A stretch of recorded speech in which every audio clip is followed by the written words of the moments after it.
ela despreza Deus no seu sentido doutrinário, teológico, como essa sociedade pós-moderna se esqueceu passo a passo de Deus e como isso foi feito. A que passos isso foi chegando ao ponto dessa sociedade se esquecer que Deus existe. E nós veremos também, e a proposta é, qual é o papel da igreja nessa sociedade pós-moderna que se esqueceu de Deus?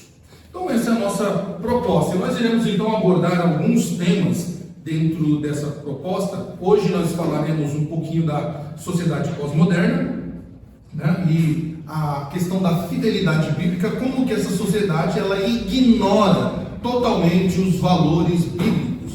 E na próxima semana nós falaremos um assunto bem complicado, mas é necessário falarmos sobre o poder da mídia, como a mídia, através dos seus arsenais, elas influenciam a sociedade brasileira, a sociedade pós-moderna a nível mundial, para que ela, pouco a pouco, deixe Deus de lado.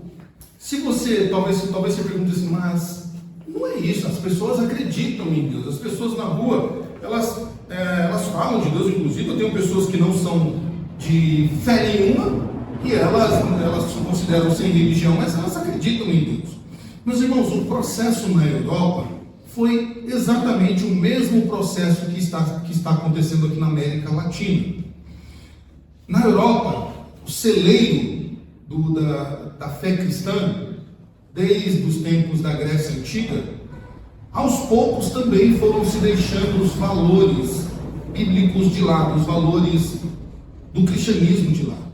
Se você pegar países como Holanda, Inglaterra, França, Suíça, a antiga Tchecoslováquia, se você pegar esses países, por exemplo, a própria Itália, e olhar para a história lá, muitos e muitos anos atrás, vocês vão perceber que essas nações e outras, como Portugal e Espanha também, elas eram sociedades totalmente pautadas pelos valores do cristão, pelos valores do cristianismo.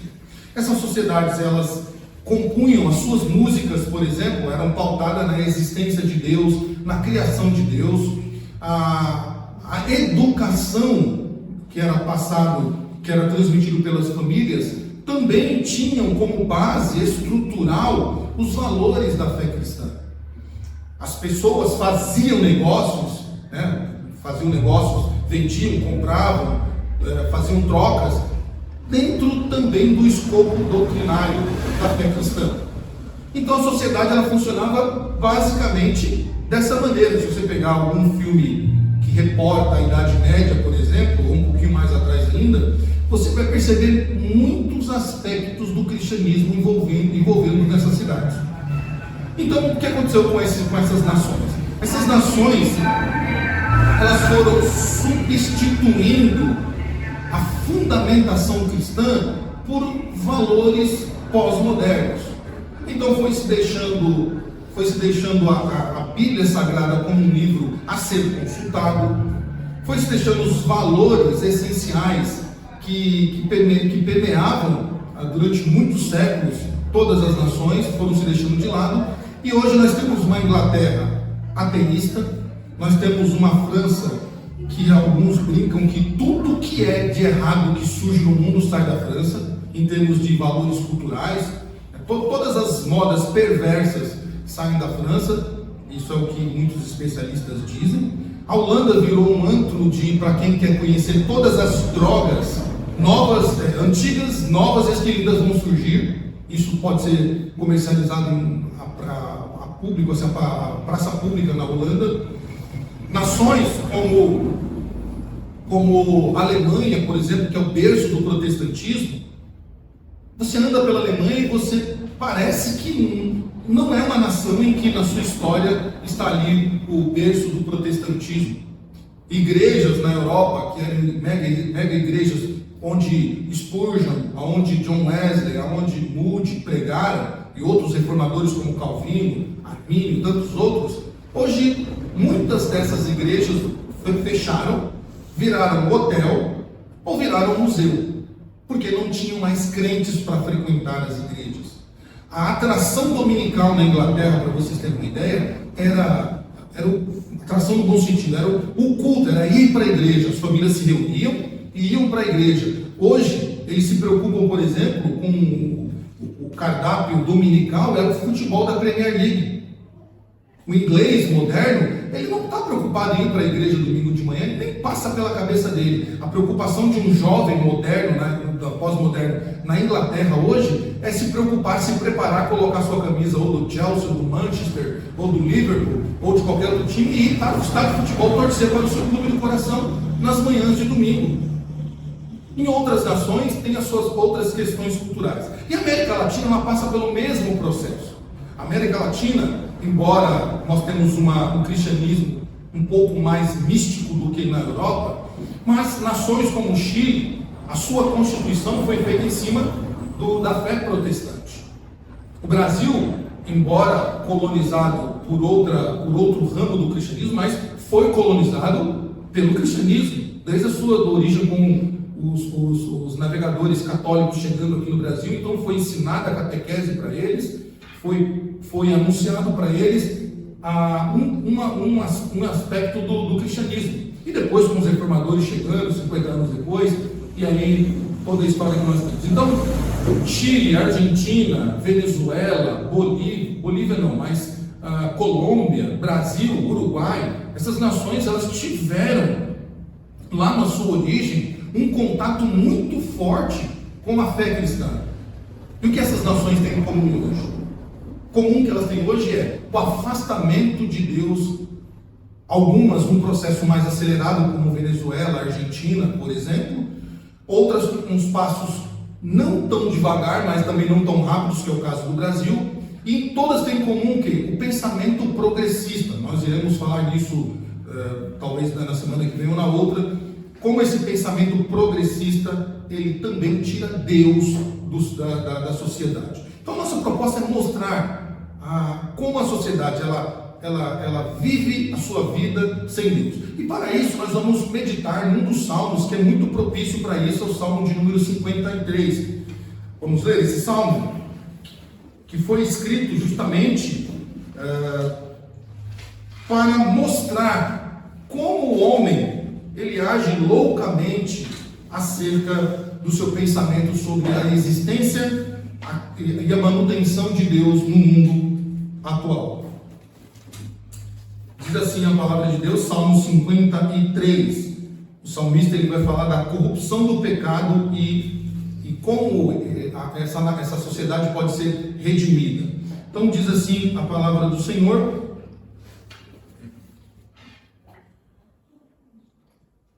ao mestre de canto, salmos didático de Davi.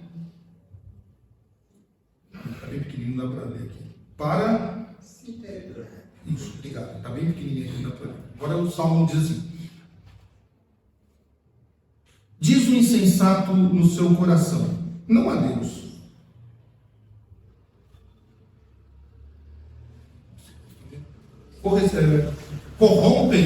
Corrompem-se e praticam iniquidades, já não há quem faça o bem. Do céu, olha Deus para os filhos dos homens, para ver se há quem entenda, e se há quem busque a Deus. Todos se extraviaram e juntamente se corromperam, não há quem faça o bem. Não há nem sequer um. Acaso não entendem os obreiros da iniquidade, esses que devoram o meu povo como quem come pão? Eles não invocam a Deus, tomam-se de grande pavor, onde não há quem temer, porque Deus dispersa os ossos daqueles que te sitiam. Tu os envergonhas, porque Deus os rejeita. Quem me dera que de Sião viesse já o livramento de Israel. Quando Deus restaurar a sorte do seu povo, então exultará Jacó e Israel se alegrará. Meus irmãos, o salmista então, ele narra como uma pessoa ou uma sociedade que abandona a Deus, como ela deve ser vista. Ele chama este homem, ou essa sociedade, de nécia, ou ignorante, ou uma pessoa sem juízo, alguém que diz no seu coração não a Deus. Isso cabe muito bem para a proposta que nós temos, porque as pessoas falam com sua boca sobre Deus, escrevem nas redes sociais sobre Deus, conversam nas suas conversas diárias sobre Deus, mas o seu coração está dizendo: Deus não existe. E é muito interessante como a teoria, ela foge da prática, ou ela se afasta da prática, de uma maneira em que a teoria cega a pessoa de uma tal maneira que essa pessoa não percebe que ela está dizendo uma coisa, mas ela está fazendo outra, diferente. E o salmista, então, ele chama essa pessoa de uma pessoa sem juízo, uma pessoa nécia. Então, a nossa proposta é mostrar isso. Primeiro, que a nossa sociedade nécia, como diz o salmista, é uma sociedade sem argumentação. Eles não sabem argumentar sobre várias coisas. E não só sobre o cristianismo em si. Essa sociedade, alguns estudiosos dizem, eles usam uma palavra de uma conotação um pouco forte, mas elas dizem que a nossa sociedade está ficando emburrecida, no sentido de que os jovens, principalmente os jovens da nossa época, não sabem mais argumentar sobre assuntos triviais, coisas básicas, coisas que lá há tempos antigos, na roça, na porteira, os dois homens da roça conversavam e argumentavam e discutiam e depois saíam abraçados juntos, comendo uma espiga de milho ou um tomate. Os jovens de hoje não sabem argumentar, estão mais sensíveis e estão mais frágeis acerca de qualquer assunto que seja.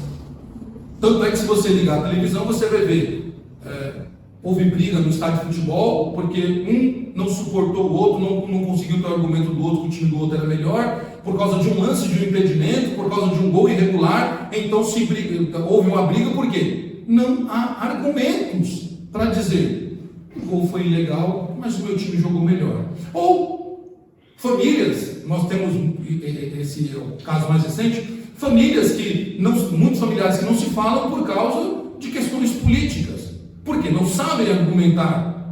E aí a argumentação começa assim: você fala sobre um determinado ponto, a pessoa te chama de gado, ou te chama de mortadela. Então essas adjetivações mostram a fraqueza da argumentação. Porque quando se discute, você não está discutindo a pessoa, você está discutindo a mensagem. Então você tem que atacar o quê? A mensagem e não o mensageiro. Sobre religião, as pessoas não conseguem conversar sobre a sua preferência religiosa. Então, se você colocar duas pessoas de polos diferentes do cristianismo ou de religião diferente, a pessoa vai ou se sentir ofendidinha, ou ela vai pegar e falar: eu não quero conversar porque fé, como é que é o ditado? Coisas que não se discute, religião, futebol e política. Olha só o argumento do pós-moderno: não se discute política, religião e futebol. Quem disse que não discute? Quem disse isso? Quem estabeleceu essa proibição de se conversar? Deus? Não, Deus certamente não. Porque se nós olharmos para a nossa história, nós vamos pegar um dos maiores teólogos de todos os tempos, João Calvino, que conversava sobre política, implantou política em Genebra. Se nós pegarmos Martinho Lutero, vamos ver um homem que conversava de religião, reforma agrária, reforma educacional, e conversava sobre música e sobre cultura alemã. Se nós puxarmos mais agora e pegarmos os teólogos do tempo moderno, ou os filósofos do tempo moderno, eles conversam de futebol, a música, conversam a leituras, de diversas áreas, e por aí vai. Quem disse que nós temos limites estabelecidos e quem estabeleceu esses limites que nós não podemos conversar? A resposta é: sociedade sem argumentação. Não sabe argumentar. Então, diz ali, eu estou usando como base um escritor, o nome dele sempre vai aparecer aqui, Albert Mohler. Ele escreveu justamente um livro sobre o desaparecimento de Deus, mostrando como ao longo do tempo a sociedade foi esquecendo de Deus. E ele diz que alguém já disse uma vez que as ideias trazem consequências. E é fato, ideias trazem consequências. Se você pensar sobre alguma coisa, se você expor sobre alguma coisa, tenha certeza, vai ter uma consequência a sua ideia. Não pense que algo que você propôs vai ser ouvido, entrar no ouvido e sair no outro. Não, vai ter uma consequência boa ou uma consequência ruim. Como diz o ditado, quem diz o que não quer, quem diz o que quer, ouve o que não quer. Sim, então se você propôs alguma coisa, esteja pronto para ser concordarem com a sua ideia ou reprovarem a sua ideia. E aí nós vamos ver que desde Aristóteles, passando por Agostinho, né, na área da filosofia, ou na área da música, de Mozart a Beatles, ou mesmo passando por Calvino e Marx, ou tantos outros nomes, não há como questionar. O pensamento pode provocar grandes transformações. E notem, esses nomes que nós citamos, todos eles, na sua época, causaram grandes transformações na sua sociedade. Algumas boas, outros não tantos. Mas como, por exemplo, negar que Beatles marcou uma época? Quem em sã consciência diz, Beatles é ruim, não acrescentou nada na sociedade. Não. Quem nasceu nos anos 70, por exemplo, sabe o que era ouvir Beatles, como os Beatles influenciaram os jovens da época. Eu não estou dizendo se foi bom ou ruim, tá? Eu estou dizendo que os Beatles influenciaram. Os meninos e as meninas, eles se vestiam a caráter, passaram a usar a imagem dos Beatles no dia a dia, passaram a absorver as ideias de John Lennon, por exemplo. E ninguém pode negar isso. Ninguém pode dizer que Karl Marx também não trouxe influência na sua época. Se bom ou ruim, julguemos, mas que trouxe transformações, trouxe. Tanto é que Karl Marx está morto e hoje ainda se respira os seus pensamentos, tanto na área econômica quanto na área política. Mozart, quem é que vai negar a influência de Mozart na área da música? Quem vai negar isso? Quem pode negar? Mozart, quem é Mozart? Talvez você não conheça, mas se você estudar sobre Mozart, você vai ver o quanto este homem trouxe influências grandiosas na sua época, sem falar de Calvino, e Agostinho, e Aristóteles e tantos outros nomes que poderiam estar aí. Então é inegável. O pensamento, ele pode provocar grandes transformações. Mas talvez nossa geração, talvez nós não estaremos vivos para ver as grandes provocações que os pensamentos de hoje, através de líderes políticos, ou líderes religiosos, ou filósofos da nossa época, causarão de transformações que causarão na nossa sociedade. Talvez nós não estaremos vivos, mas os nossos jovens estarão, e certamente eles se lembrarão de movimentos políticos da nossa época, de movimentos sociais da nossa época, de cantores ou de artistas que trouxeram grande influência. Então nós certamente, a nossa sociedade certamente está sofrendo com isso. E dando continuidade, então, vamos ver como isso acontece, né? O que aconteceu com o poder da argumentação?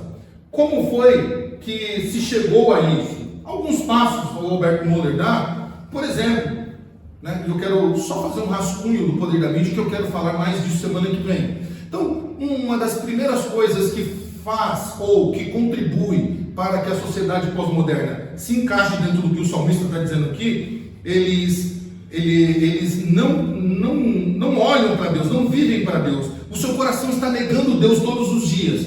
E alguns fatores são importantes para isso. Dentre eles, e a argumentação vai sumindo a cada dia, é o poder que a mídia traz sobre o homem pós-moderno.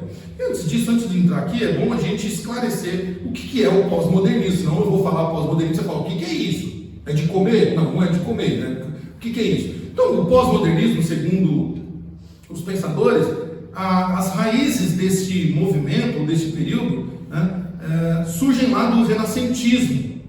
Curiosamente, estou lendo aqui, tá, para vocês poderem entender, curiosamente, plantadas no pensamento cristão.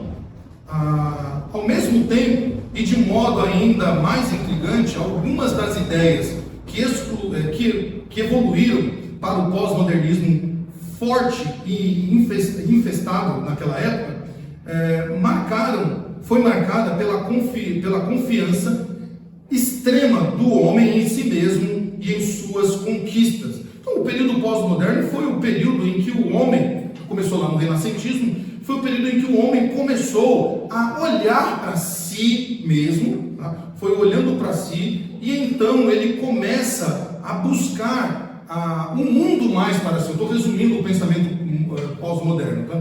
Esse pensamento, então, ele começa a dar confiança mais ao homem e trazer as coisas do mundo mais para si. O homem pós-moderno, ele procura se envolver mais com as coisas, ele procura assumir as responsabilidades das coisas na vida, por exemplo, os erros.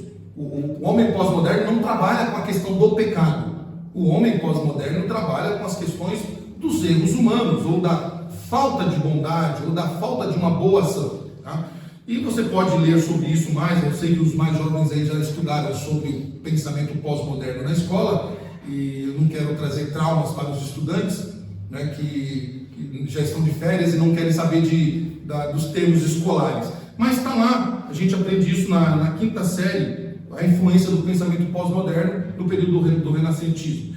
Então, o que esse pensamento pós-moderno, quais foram as influências que o movimento pós-moderno trouxe e que nós estamos ainda até hoje respirando isso? Bom, a falta de argumentação. Ninguém consegue mais argumentar. Ninguém consegue pegar um texto e olhar para o texto e discernir sobre o texto e falar assim: concordo, não concordo.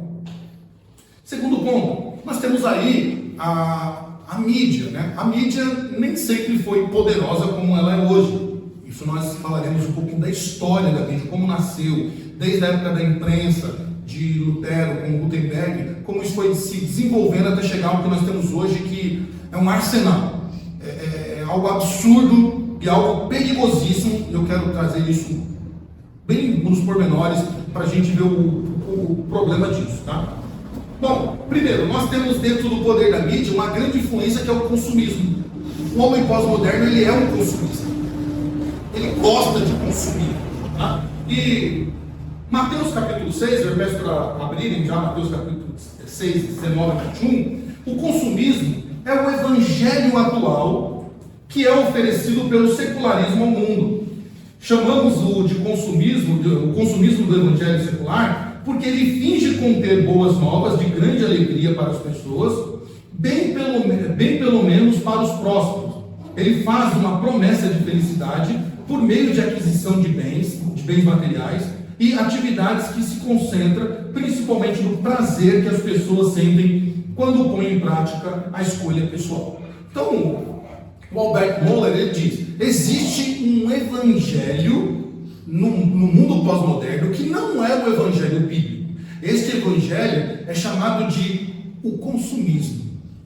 O consumismo. E o que diz Mateus capítulo 6, dona Zilda, para nós, por favor? 6, 19 e 21. Não acumuleis para vós outros tesouros sobre a terra, onde a traça e a ferrugem corroem, e onde ladrões escavam e roubam. Mas ajuntai para vós outros tesouros no céu, onde a traça nem ferrugem corroem, e onde ladrões não escavam, nem roubam. Então veja, o pensamento bíblico, o evangelho bíblico é um contraponto do evangelho do consumismo. O mundo pós-moderno, ele traz às pessoas o desejo de consumir, o desejo de acumular, o desejo de ter mais. Esse evangelho do consumismo promete: realize seus sonhos, seja próspero, realize os seus desejos, viaje, coma do melhor, vista do melhor, né? Usufrua deste mundo do melhor, porque você tem direito, você trabalhou para isso, você merece isso. Se olha no espelho, olha, dá uma melhorada nesse visual, compra uma roupa de marca, use o melhor perfume. Então o consumismo diz isso. Notem, não tem nenhum pecado envolvido aí, de você ter a melhor roupa, de ter o melhor carro, de ter a melhor casa, de se vestir bem. Qual é o problema? O problema não está nas coisas, mas está na mensagem que é dito para você sobre as coisas. E qual é a mensagem? Consuma, consuma, consuma, tenha mais, possua mais, busque mais, vá atrás de mais, guarde mais, vai, busque, lute por mais. É isso, o evangelho do consumismo. E as pessoas, é dada às pessoas pós-modernas a ideia de que essas coisas trarão felicidade, preencherão a alegria no coração. O evangelho, ele é rejeitado por este mundo, e por isso que este mundo não quer o evangelho. O evangelho diz: não acumule tesouros na terra, aonde a traça destrói, mas acumule tesouros no céu. O homem pós-moderno diz: que céu? Não existe céu. Não existe vida pós-morte. Não existe Deus. Nós vamos ver isso daqui a pouquinho. Nietzsche disse isso, né? Tire Deus e acabará todo o caminho desses cristãos que buscam a sua felicidade. Tire Deus. Por isso que ele diz: Deus está morto. Então, primeiro, a mídia, ela traz o consumismo. A mídia também propaga o individualismo em um mundo, em uma proposta coletiva que Deus dá. Veja, a Escritura não trata a igreja no singular, por exemplo, o fulano, o ciclano, o beltrano. Ela trata no coletivo, a igreja. E o que é a igreja? Diferente do que as igrejas pós-modernas pregam, dizendo assim: você é a igreja, você é a igreja. Você não precisa nem ir para um local, porque você é a igreja. A Escritura diz: a igreja são aqueles que são chamados de fora para dentro. Então as Escrituras tratam do coletivo e não do individual. O pós-modernismo trata o individualismo. A mídia é um poderoso instrumento de formação de pessoas e de manipulação das massas. A televisão, a internet em especial, representam um dos elementos mais importantes nessa sociedade de consumo, e também pela multiplicidade das escolhas que oferecem. Então hoje as mídias oferecem um cardápio imenso, desde a criancinha. E note, as nossas crianças estão prematuramente tendo acesso a esse tipo de conteúdo. Hoje eu já vi crianças de mais um pouquinho de um ano, coisa entre 1 e 2 anos, com um celular na mão, vendo vídeos como entretenimento. Por que aquela criança estava com acesso ali? Porque os pais, fugindo do padrão bíblico, não têm paciência para educar a sua criança, então põe um vídeo lá de 3 palavrinhas. Mas 3 palavrinhas é gospel, não é porque é gospel, não é porque tem canções que vai servir para a criança ser entretenizada. Ou se coloca lá um Aline Barros com as criancinhas, o Diante do Trono com as criancinhas, olha que bonito, que lindo, né? A criança desde pequenininha está aprendendo o Evangelho. Será? Ou ela está sendo incentivada a se entreter, melhor dizendo, com um aparelhinho diante dela? Nós falaremos disso mais à frente. Então, o individualismo, que isso trata. Isso é o oposto do que Lucas capítulo 12 nos fala. Pedi para o seu Dino ler para a gente, capítulo 12 de Lucas. A sociedade pós-moderna, ela entende que possuir é ter poder. Quanto mais você tem, mais poderoso você fica. No entanto, há muita coisa além disso que está em questão. Com o crescimento populacional, ou seja, o mundo está crescendo, né? Pessoas nascem todos os dias, o mundo está sendo mais populoso. Em uma vez que o número de pessoas se dirigindo para os grandes centros urbanos aumenta, isso também é um fato. Vemos cidadezinhas como a nossa aqui, e isso é uma coisa natural. As pessoas nascem na cidadezinha pequena ou nas periferias, elas vão crescendo e elas vão pegando as suas idades 17, 18 anos, que elas vão estudar. Estudar onde? Nos grandes centros urbanos, capitais, isso é natural. Então isso é um processo irreversível.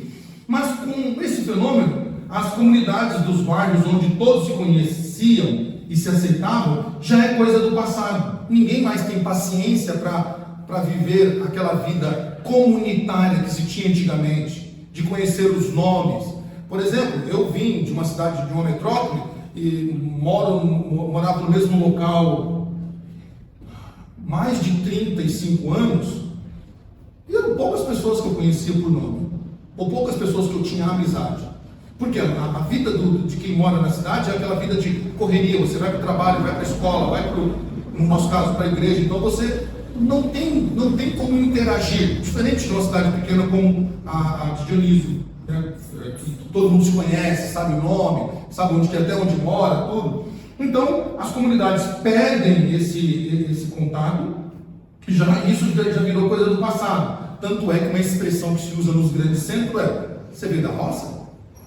Você não conhece tecnologia, você veio da roça? Você nunca ouviu essa música, você veio da roça? TikTok, o que é isso? Você não sabe o que é TikTok? Você veio da roça? Para mostrar que cidadezinhas pequenas são coisas do passado. Então, as pessoas já não se conhecem como antes. Nessa sociedade anônima, individualista, a escolha pessoal de roupas, músicas e cardápios é uma fórmula de autoafirmação. O resultado de você abrir mão das coisas triviais da vida é que numa sociedade pós-moderna o poder conquistar as coisas vai ser um instrumento de você se autoafirmar. Você vai preencher lacunas que eram preenchidos com contato com pessoas, com amizade, com conversas, com relacionamento, com vestidos, com cabeleireiro toda semana, com uma partida de futebol, com um cinema, com um McDonald's, um Burger King ou alguma outra coisa, um celular novo que eu tenho que trocar. Então, essas são atividades da sociedade pós-moderna. Esta ênfase na escolha pessoal e na autoafirmação de quem eu sou adapta perfeitamente a mentalidade pós-moderna contemporânea do subjetivismo, tá? Onde a única verdade é a sua verdade. E o grande ditado que se diz nessa sociedade a verdade é subjetiva. Não, a verdade não é subjetiva. Como a beleza, nós vamos falar depois disso também, mais à frente, a beleza não é relativa. Existe o belo e existe o que não é belo. Feio. Existe o bom e existem coisas que não são boas. Então, nós não podemos, como essa sociedade pós-moderna progressista quer, por exemplo, negar a existência das cores. As cores existem. Então, a verdade ela não é subjetiva. Por quê? Porque se eu disser que a verdade é subjetiva, eu vou estar negando a Deus no meu coração. Porque ela não é subjetiva, ela é objetiva. O que diz então Lucas capítulo 12, que vai ao contrário do que diz esse pensamento pós-moderno? Disse-lhe um homem da multidão: Mestre, diz a meu irmão que divida comigo a herança. Jesus, porém, lhes disse: Homem, quem lhe pôs a mim por juiz árbitro entre vós? Então lhe disse: Cuidai-vos e guardai-vos da ganância. A vida de um homem não consiste na quantidade de bens que ele possui. E propôs-lhe essa parábola: o campo de um homem rico produziu com abundância. Então ele pensava consigo mesmo, dizendo: que farei? Não tenho onde guardar os meus frutos. Disse: farei isto: derrubarei todos os celeiros e construirei outros maiores. Aí guardarei todo o meu produto e todos os meus bens. Então direi à minha alma: tens guardados muitos bens para muitos anos, descansa, come e bebe e alegre-se. Deus, porém, lhes disse: louco, esta noite te pedirão tua alma. Então o que tens preparado, para quem ficará? Assim, aquele que para si ajunta tesouros não é rico para com Deus. Vejam, é contra aquilo que a sociedade pós-moderna prega. Veja, o evangelho, ele é oposto ao evangelho do consumismo, do individualismo. Não adianta juntar. O que você junta não te traz a verdadeira felicidade. Né? Então é uma negativa de Deus no coração. A propagação da ideia do individualismo, que é suprido pelo possuir, pelo ter, é negar Deus no coração. Mas ainda há um terceiro ponto, que é a negação do mal. Que isso é algo propagado pela sociedade pós-moderna, e nós vemos isso nos noticiários, quando grandes jornalistas de grandes emissoras, por exemplo, diz assim: não chama o bandido de bandido, não chama o estuprador de estuprador e nem chama o assassino de assassino. Diz assim: um jovem negro ou um jovem branco. Pera lá, como assim? É um delinquente. E ele infringiu a lei. A lei diz que todo aquele que é infrator, ele deve ser chamado de infrator da lei. Ou então um menor de idade. Ou então cria-se um outro rótulo para amenizar o mal que aquela pessoa fez. Então a negação do mal, porque para elas, para esse pensamento pós-moderno progressista, as pessoas cometem erros por causa da influência da sociedade. Quem é o culpado dessas pessoas cometerem um erro? Vocês, nós, que não demos oportunidade para elas, que negamos a elas algumas coisas. Eles vão rotular isso. Então, a ausência do mal, a negação do mal, na verdade. Então, para eles, a moral é subjetiva, logo o mal também ele é subjetivo, não é objetivo. O homem contemporâneo, secularizado, ou seja, o homem que trata as questões não de forma objetiva, não com os valores bíblicos, ele foge da verdade absoluta. As regras bíblicas ferem o seu conceito de verdade relativa. O homem pós-moderno secularizado, ele olha para as escrituras, por isso que vocês, ultimamente a gente ouvindo bastante essa narrativa. Precisamos reescrever a Bíblia. Precisamos reinterpretar a Bíblia. Precisamos retirar alguns textos homofóbicos, racistas, escravagistas e sei lá o queijistas da Bíblia. Nós temos ouvido isso muitas vezes assim. Por quê? Porque para essas pessoas a verdade bíblica fere o seu conceito de verdade. Fere o conceito de verdade. A pessoa diz assim: pera lá, por que eu não posso fazer isso? Eu posso fazer o que eu quiser. Sim, você pode fazer o que você quiser, só que o que você faz, aquilo que você quer fazer, terá uma consequência. Então esteja pronto a assumir a consequência. E aí continua: ele não consegue se submeter a qualquer tipo de limitação que fique fora da sua pretensa autonomia. O homem pós-moderno que nega Deus, ele quer ser um autônomo. Ele quer ser alguém que tem autonomia sobre a sua vida. É impensado para ele. Ele é um nécio, ele é um louco. Em pensar que na cabeça dele está submisso a alguma entidade espiritual ou algum ser espiritual. Não passa pela cabeça dele. Ele diz: posso fazer o que eu quiser, sou livre para fazer o que eu quiser. Não é um livro, não é uma religião e não é um Deus subjetivo que vai me fazer deixar de fazer o que eu quero fazer.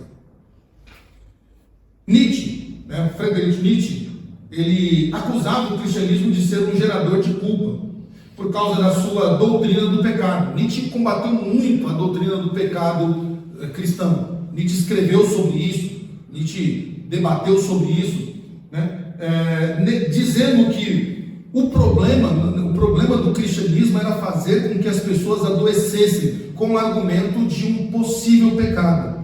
Como Nietzsche era um ateu, embora sendo judeu, é bem contraditório, é um judeu ateu, Nietzsche ele então diz: matem Deus. Se Deus está morto, então as pessoas estão curadas, porque não tendo Deus, não há contra quem pecar.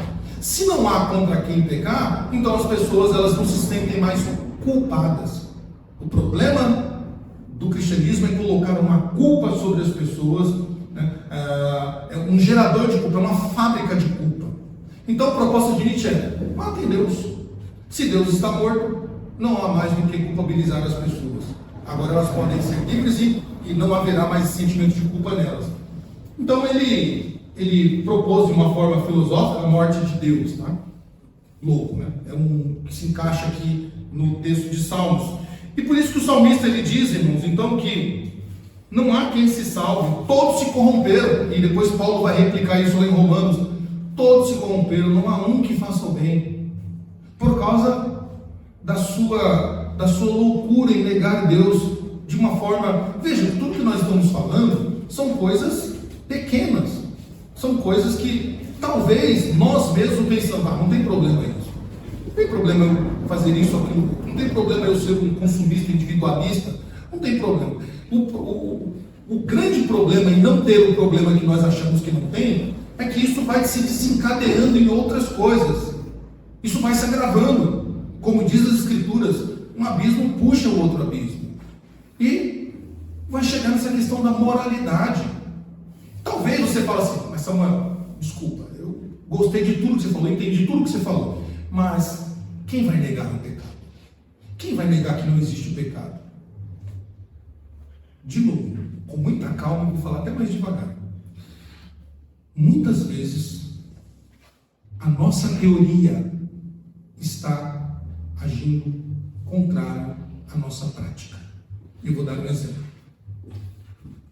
Todos entendem que o pecado existe. Todos nós entendemos que o pecado existe. Todo cristão sabe que o pecado existe. Sabe, intelecto. Sabe disso. Mas o seu coração negando a Deus faz com que ele seja adúltero, beberrão, fornicador, mentiroso, mal pagador, violento com a família. Aí eu pergunto, ele não diz, o cristão não diz que conhece, sabe que existe o pecado?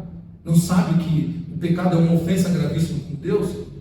Sabe, teoria, prática, nega a Deus. Por isso, a moral para essas pessoas vai ser subjetiva, porque um adúltero vai dizer assim, mas eu fiz isso em nome do amor, eu não machuquei ninguém. Um fornicador vai dizer assim, eu fui satisfazer o meu desejo, o meu prazer sexual. Eu fiz mal para alguém? Que mal eu fiz para alguém? Um individualista vai dizer assim, não, eu só estou comprando as coisas, eu quero me enriquecer. Qual o problema que eu tenho de enriquecer? Qual o problema que eu tenho de querer as coisas mais? Notem, prática diferente da teoria. No seu coração negam a Deus, como esse texto que nós vemos de Lucas 13. Meus irmãos, foi assim que a Europa foi derrubada. E é assim que a América, também a América do Norte, como os Estados Unidos, passo a passo está sendo implodido pelo secularismo, pelo pensamento pós-moderno. E é assim que a América do Sul também está dando os seus passos rumo ao materialismo na prática. Então nós vemos mais um item, que é o enfraquecimento do cristianismo bíblico. Daqui eu quero passar rapidinho, porque eu quero ir para um ponto mais, para a gente debater mais. Albert Mohler, ele indica que são 3 razões que trazem essa deficiência, ou o que ele chama de deficiência da influência do cristianismo na sociedade. Por que, segundo Albert Mohler, que o cristianismo lá fora está tão fraco, tão sem crédito, tão desmoralizado? Ele usa 3 argumentos bem interessantes. Primeiro, a infidelidade bíblica, a privatização da fé e a abertura doutrinária moderna. São 3 coisas que fazem com que a igreja lá fora fique enfraquecida. Eu quero passar rapidinho isso aqui para a gente. Primeiro, a infidelidade bíblica. Tá? A abdicação da fé bíblica é uma das marcas da nossa época. Isso, sem dúvida, acho que todo mundo concorda. Cada vez mais, e vocês vão poder ver isso conversando com pessoas de outras igrejas, com presbiterianos de outras regiões, que cada vez mais as igrejas têm ficado fracas doutrinariamente.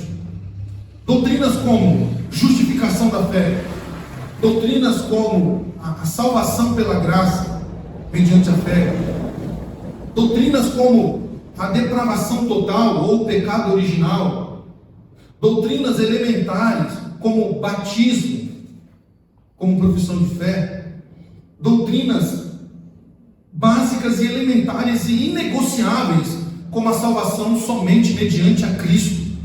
As pessoas estão ficando sem argumentações, sem conhecer essas doutrinas, estão abandonando essas doutrinas e começam a achar que a salvação pode ser conquistada por outro meio.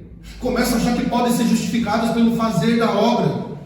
Começam a achar que para que batizar? Eu posso ir para a igreja, eu não preciso me batizar.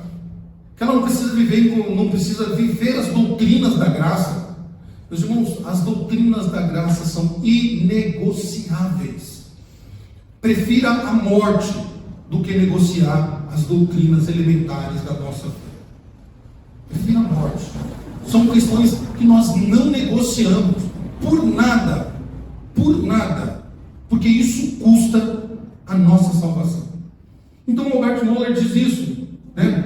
E aqui ele coloca como alguns fundamentos dessa infidelidade bíblica. Primeiro, crentes imaturos teologicamente, crentes que não sabem o elementar. Eu falei de coisas primárias, mas existem coisas secundárias. Por exemplo, como questão de ceia, questão de dízimo, questão de comunhão dos santos, que traz uma maturidade dizendo assim: para que eu preciso conviver com crentes? Para que eu preciso ir para a igreja toda semana? Eu posso ir quinzenalmente, posso ir mensalmente. Para que eu preciso disso? Por exemplo, por que eu preciso contribuir financeiramente na igreja? Eu não sei o que é feito com dinheiro. Eu ligo a televisão, vejo um monte de pastor roubando. Percebe como é imaturidade? É imaturidade? Porque também você não sabe como é que seu patrão ganha dinheiro.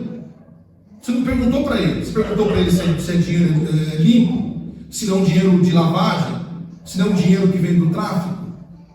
Você não perguntou também. Você não perguntou para a padaria Só Delícia ali, acho que era o nome é esse, né? De onde provém os recursos financeiros daquela padaria? Você vai lá comprar pão todo dia, no mercado, na feira, sei lá, em todos os lugares. Note como isso é uma imaturidade. Roberto Moller diz isso. Isso é infidelidade bíblica, uma marca, é imaturidade teológica, a falta de compromisso com a verdade bíblica. As pessoas estão perdendo o compromisso com as escrituras, da verdade bíblica, e elas também estão sendo encantadas pelo misticismo. As pessoas vão em algumas igrejas, chega lá, a pessoa fala assim: olha, eu vou fazer uma oração forte aqui para você. Então a pessoa fica encantada com aquilo. Vou voltar de novo. Aliás, vou ficar aqui. Não importa se está pregando a verdade da palavra, não importa se tem doutrina, não importa se traz maturidade ou não, importa que ela está encantada. Como Paulo disse lá para os Gálatas, né? Elas estão enfeitiçadas pelo misticismo, pela oração mágica, pelas palavras de poder, pelo resultado que dá aquela.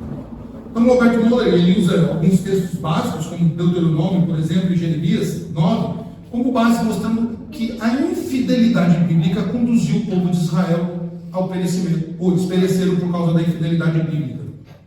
O segundo ponto que Roberto Moller usa também é a questão da privatização da fé. E ele coloca que a diminuição da influência do cristianismo na sociedade e o seu descrédito nos dias de hoje se dá pelo processo de secularização. A sociedade tem buscado delimitar a ação da fé cristã dos espaços privados, melhor dizendo, do exercício da religião, o que isolou o cristianismo das esferas da vida pública e gerou a privatização da fé. Ou seja, a igreja trata de coisas da igreja, nós tratamos das nossas coisas. Então, se privatizou a fé. Então, quando você privatiza algo, você está excluindo aquele órgão dos demais. Por exemplo, quem educa os filhos? Eles colocaram a escola. Não, a escola não educa, a escola ensina. Quem é que educa as crianças? Família. A escola ensina. Quem é que ensina os valores de Deus para as crianças? A igreja. Não é a escola, mas a escola diz: nós vamos ensinar sobre religião para eles. A igreja fica fora. Tanto é que eu presenciei algumas coisas ao longo da vida, algumas crianças crentes que iam na escola e defendiam os seus valores, e o professor dizia assim: quem te disse? Foi o meu pastor. Tinha que ser um cafona, tinha que ser alguém, tinha que ser um fanático, e colocava os nomes pejorativos, porque há um preconceito contra o sacerdote nas escolas. Isso é um fato. Então se privatizou. Eles dizem: vocês cuidam das suas coisas e nós cuidamos das nossas. Quando na história não foi assim. Não é assim. Pega a França, por exemplo. França foi a sua história é recheada em todos os seus elementos, na cultura, na economia, nas classes sociais. O cristianismo está presente. Genebra tem escrito sobre isso. Você pode dar um Google e consultar como Genebra foi salva da falência econômica por causa do pensamento calvinista e também dos escritos mais à frente de Max Weber. Como que esse pensamento salvou Genebra da falência? Como nações cristãs, né, foram construídas economicamente, politicamente, socialmente por causa do cristianismo. Não se tinha essa separação. Quem foi? As pessoas dizem, colocam um monte de patrono da educação, mas foi Jacobus Arminius. Jacobus Arminius não. Jacobus, esqueci o sobrenome dele agora, lá na época do século XVI, que foi o Comênius, que foi o grande nome da educação. Lutero, junto com Catarina Lambora, trouxe para a Alemanha um sistema de educação maravilhoso. Então, essa privatização da fé também faz com que nós, lá fora, tenhamos esse descrédito. E o terceiro ponto, e aí Tiago vai dizer isso, né? Tiago vai mostrar que a verdadeira religião, isso é um texto mal compreendido, eu quero ler esse texto com vocês, porque é um texto que muitas pessoas, principalmente os crentes pós-modernos, dizem assim, a verdadeira religião que Deus quer qual é? Cuidar dos pobres. A teologia da libertação prega isso.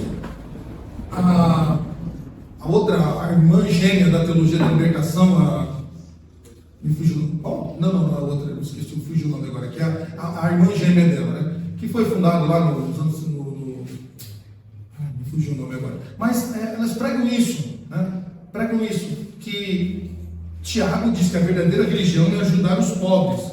E o que diz aí em Tiago 1,27? Quem achou, leia, por favor. Pode ler, Estela, para nós? A religião pura e sem mácula para com o nosso Deus e Pai é esta: visitar os órfãos e as viúvas nas suas tribulações e assim mesmo guardar-se incontaminado do mundo.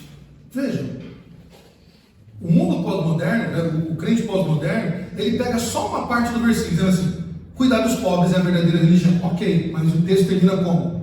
Se guardar de forma, como está escrito aí? Incontaminável do mundo. Não é só ajudar os pobres. Isso é uma parte, sim, da verdadeira religião. Mas também é se guardar contra este mundo. É não se envolver com a cultura deste mundo. Essa é a verdadeira religião que Deus quer. Em outras versões está assim, cuidar dos pobres nas suas necessidades e se guardar dos males do mundo. É isso que é verdadeiramente seguir a Deus. Por isso que a igreja cristã, desde a sua origem, ela tanto abraça o social, quanto ela não abre mão dos seus valores, da sua doutrina. Por quê? E quando se faz isso, o texto de Salmo 53 com Romanos é muito atual. Todos se corromperam, todos deixaram a Deus, não há um que faça o bem. E aí no seu coração há negativa todos os dias da não existência de Deus. E ele diz ainda que a abertura da doutrina moderna, tá? Então ele vai colocar que o pensamento moderno não tolera o cristianismo bíblico, rejeitando as ideias cristãs da verdade revelada na palavra de Deus. O pensamento pós-moderno ele rejeita, não há negociativa com eles, ou negociata com eles.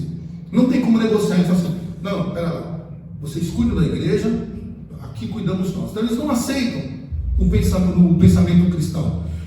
Se você tiver paciência, aí você tem que ter paciência mesmo para aguentar isso.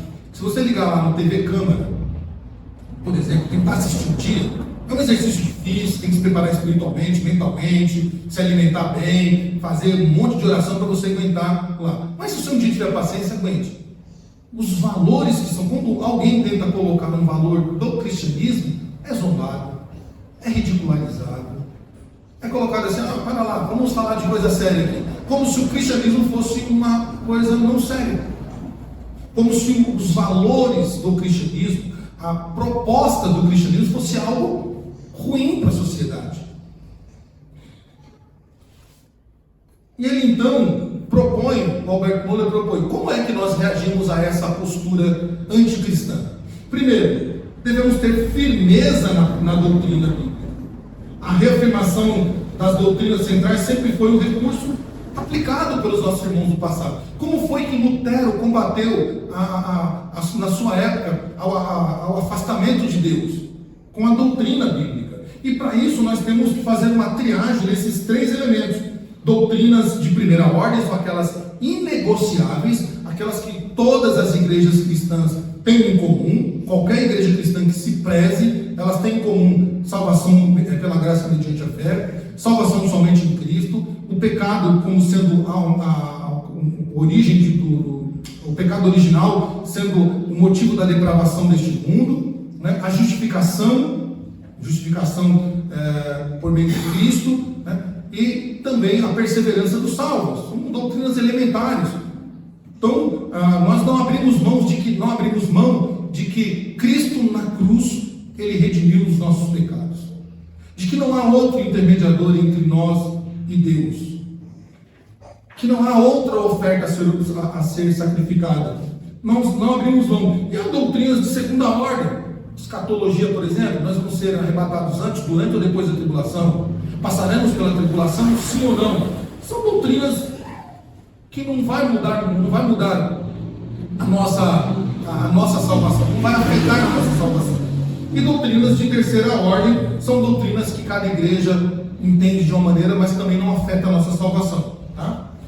E partindo para o final, a nossa resposta é: devemos estabelecer a partir da unidade cristã o fortalecimento por meio do amadurecimento do cristianismo em torno da verdade. Então é necessário essa unidade dos cristãos em diversas matizes em torno das verdades bíblicas. Então é hora do povo de Deus se unir numa só voz, tá? Para combater os avanços do ateísmo prático. Tá? Nós não podemos nesse momento achar que, por exemplo, como eu tenho dito aqui, se uma vertente do cristianismo, uma outra denominação, está trabalhando para o avanço da doutrina, eu vou dizer: não, ele é batista, eu não vou brigar, não, ele que se vire lá, eu sou presbiteriano, ou ele é assembleano, que se vire lá. Não, é hora do povo de Deus se unir em torno da doutrina elementar e combater esse avanço do ateísmo prático, mostrar para a sociedade em que a igreja de Cristo está unida, avançando para influenciar a sociedade quanto aquilo que é melhor para este mundo, aquilo que segurou este mundo até os dias de hoje. Então, nós vemos que o cristianismo tem confrontado esse ceticismo, esse cinismo da sociedade atual, mas para manter o seu potencial transformador, deverá lutar contra o seu próprio enfraquecimento. Então, primeiro, nós precisamos lutar contra o nosso enfraquecimento, essas divisões que nós temos, esse não se importar com o outro de outra denominação, de outro espectro, e é o momento da gente se fortalecer e então mostrar para a sociedade: Deus existe. E como é que nós vamos mostrar que Deus existe? Com aquilo que é inegociável, aquilo que desde o princípio do mundo foram os pilares para todas, eu disse todas as sociedades ficarem de pé, desde lá do começo até os dias atuais. Todas as sociedades ficaram de pé mediante aos pilares centrais do cristianismo. E por fim, meus irmãos, encerrando, tudo deve girar em torno da verdade revelada nas Escrituras e a consolidação da nossa fé em torno das doutrinas basilares do cristianismo apostólico. Temos que olhar então para a verdade elementar. Aí nós vamos entender o que o salmista quis dizer quando ele diz: tomam-se de grande pavor, né? Tomam-se de grande pavor aonde não há quem temer, porque Deus dispersa os ossos daqueles que se tia. Tu os envergonhaste, porque Deus os rejeitaste.